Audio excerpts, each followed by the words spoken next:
اس programme دوبارہ خوش آمدید کہتے ہیں آپ کو. وہ فوٹیج دکھاتے ہیں جو اس طرح کے جعلی پیر پتہ نہیں پاکستان کے طول و ولد میں اس طرح کے عمل کر رہے ہوتے ہیں اور عورتوں کو اور دوسرے لوگوں کو کس طرح بہکا رہے ہوتے ہیں. یہ فوٹیج دیکھیے, اس کے بعد واپس آئیے اسی پروگرام میں.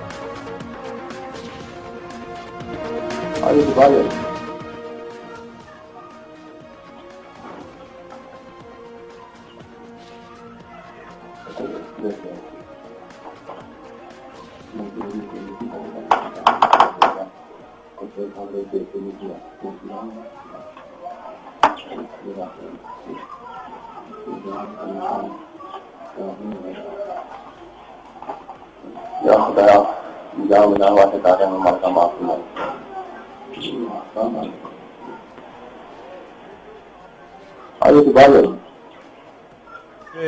نور کی برسات ہے اور یہاں سے بیٹے بھی ملیں گے اور بانجھ پن بھی دور ہوگا.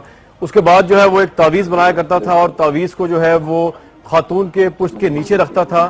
اور ہم نے آپ کو اب تک یہ اس لیے دکھایا کیونکہ یہ اس میں کوئی ایسا نہیں, صرف انہوں نے خاتون نے پورے کپڑے پہنے ہوئے ہیں اور اس کی پشت کے نیچے یہ جعلی پیر, اس طرح کے ہزاروں جعلی پیر پاکستان میں ابھی بھی تعویذ رکھتے ہیں. اس کے بعد اللہ کا نام وہ لیتا تھا اور آپ نے سنا خداوند تعالیٰ کے نام کی آیات وہ بولتا تھا اور اس کے بعد ایک مکروہ فعل کرتا تھا.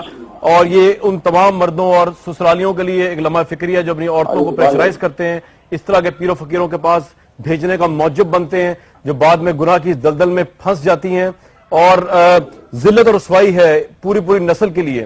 یہ اگر ہم واپس آئیں پروگرام میں تو آپ کی ملاقات کرواتا ہوں اس جعلی پیر سے, اس سو کالڈ پیر سے, یہ جو سب کچھ کرتا رہا اور اہل محلہ کی بغیرتی کی انتہا ہے کہ وہ یہاں سب کچھ ہوتا رہا اور وہ دیکھتے رہے, اس میں مرد عورت سب شامل ہیں اور یہ سب ایک بحیثیت قوم شاید ہم بہت بے حس ہو چکے ہیں.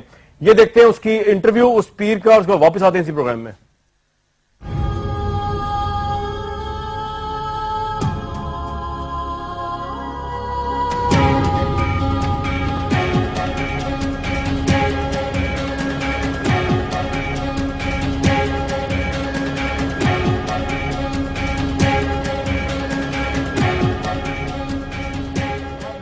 کہتے تھے کہ آپ بیٹا دیں گے ان کو؟ نہیں سر, میں سال پہلے سر دام بند کر دیا, پچھلے روزوں کا سر میں نے بند کر دیا تھا کام سارا.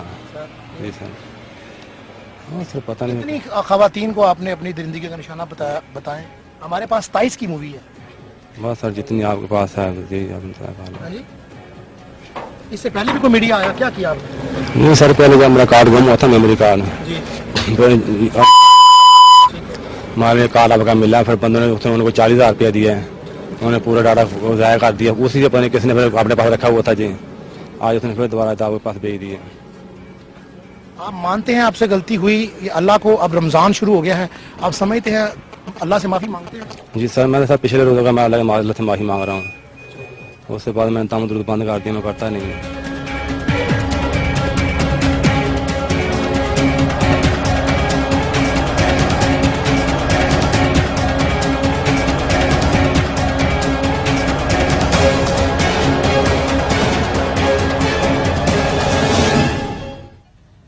نظر روبی صاحب, یہ پورا محلہ یہ سب چیزیں دیکھ رہا تھا, ان کو یہ اس عامل کو سپورٹ بھی کر رہے تھے, پورے معاشرے بے حص ہے, جاہل ہے, کیا ہے؟ بس میرے خیال سے بے حص تو ہیں ہی, ہم وہ ہو چکے ہیں, لیکن یہ عمومی کلچر کی بات ہے نا. جیسے میں نے آپ کو کہا کہ پیٹریارکی جو ہے وہ اس کو بڑا وائڈلی, یعنی یہ محلے والوں نے نہیں پکڑا ہے, تمہارا رپورٹر گیا تو پتا چلا, ورنہ یہ سب کچھ چل رہا تھا اور یہ اتنا بغیرت تھا کہ خود ویڈیوز کی طرح کرتا تھا. دیکھیے یہ آدمی جو ہے ذہنی طور پر ایک مریض ہے, یہ تو بالکل صاف بات آ گئی ہے. ویڈیو اتارنا اور عورتوں کے ساتھ یہ کرنا اور مذہب کو بھی استعمال کرنا, عورتوں کو بھی اور اپنے جنسی جو ہے بھوک اس کی تسکین بھی کرنا, تو یہ تو آدمی مریضانہ ہے. لیکن ایشو یہ ہے کہ اگر اس محلے میں یا یہ اس میں ہماری ریاست کا بھی بہت قصور ہے.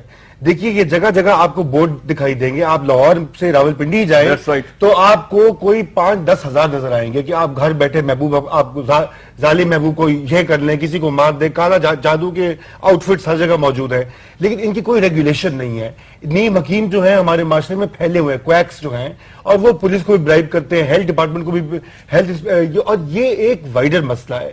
اس میں صرف یہ آ گیا کہ چونکہ یہ جو ہے ایک آدمی مذہب کے نام پر بدماشی کر رہا ہے تو اس لیے یہ ایک بات تاغیر. رائٹ, آپ کو کیا لگتا ہے جتنے لوگوں نے یہ پروگرام دیکھا ہوگا وہ لوگ جو ایسے مرد جو اپنی بیویوں کو بھی پریشرائز کرتے ہیں کہ جی جو بانجھ ہوں یا جو ان کا بیٹا پیدا نہیں ہوتا، کوئی فرق پڑا ہوگا پاکستانی قوم کی مائنڈ سیٹ میں، یا کوئی فرق نہیں آپ کو لگتا؟ کچھ پرسنٹیج پہ تو پڑا ہوگا، لیکن کافی حد تک لوگوں نے کہا ہوگا کہ کامران شاہد کو دیکھو کس قسم کے پروگرامز کر رہا ہے ٹی وی پر، اور یہ لوگ یہاں پر بیٹھے ہوئے اس پروگرام میں شریک ہیں.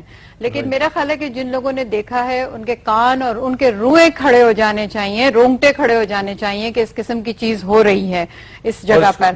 اور یہ انہوں نے فیصلہ میں صرف یہ کہنا چاہوں گا، آپ نے پہلے یہ کہا کہ عورتوں کی، وہ جو عورتیں اس کے پاس گئی ہیں ان کی کیا پنشمنٹ ہونی چاہیے، لیکن دیکھیے یہ تو بالکل نامناسب بات ہے. وہ بیچاری مظلوم عورتیں اپنے گھروں سے، نہیں گھروں سے، شوہروں سے ہٹائی ہوئی، مارے دیکھیے وہ پیروں کے پاس کیوں جاتی ہیں، ان کی ساس ان کو دھکے دے کے بیچتی ہے، شوہر کہتا ہے میں تمہیں چھوڑ دوں گا.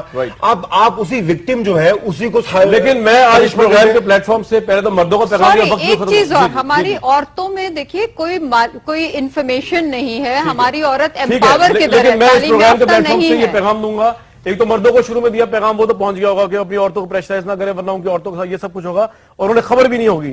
عورتوں کو یہ پیغام ہے جو اس پروگرام کے پلیٹ فارم سے دیکھ رہی ہیں کہ پریشر خواہ کتنا ہی ہو، میرا خیال سے سیپریشن اور ڈیورس اس ذلت سے بہتر ہے جو یہاں سب کچھ ہو رہا ہے، شعوری یا غیر شعوری یا نیم شعوری طور پہ. تو یہ لمحہ فکریہ پاکستان کی عورتوں کے لیے بھی ہے جو اس پریشر کو فیس نہیں کر پاتی سسرال کے اور اس طرح کے کاموں کی طرف چلی جاتی ہیں. آج کا یہ پروگرام تھا، انشاءاللہ العزیز لوگوں کو اویئر کرنے کے لیے، مذہب اسلام کی صحیح تعلیمات بتانے کے لیے اور بدی، حق اور باطل میں کیا فرق ہے یہ بتانے کے لیے ایسے لوگوں کے اسکینڈل آپ کے سامنے لاتے رہیں گے تاکہ آپ لوگ اویئر ہو کر ایک شخص بھی کا مائنڈ سیٹ آج اس پروگرام کو دیکھ کے چینج ہو جائے، خواہ کوئی خامن ہے، کوئی سسر ہے، کوئی ساس ہے، یا کوئی عورت ہے، یا کوئی جعلی پیر ہے. تو آئی تھنک میں سمجھوں گا کہ اس پروگرام کی جو محنت ہے وہ سوارت گئی. مجھے نیکسٹ ویک تک کے لیے اس پروگرام کے پلیٹ فارم سے اجازت دیجیے.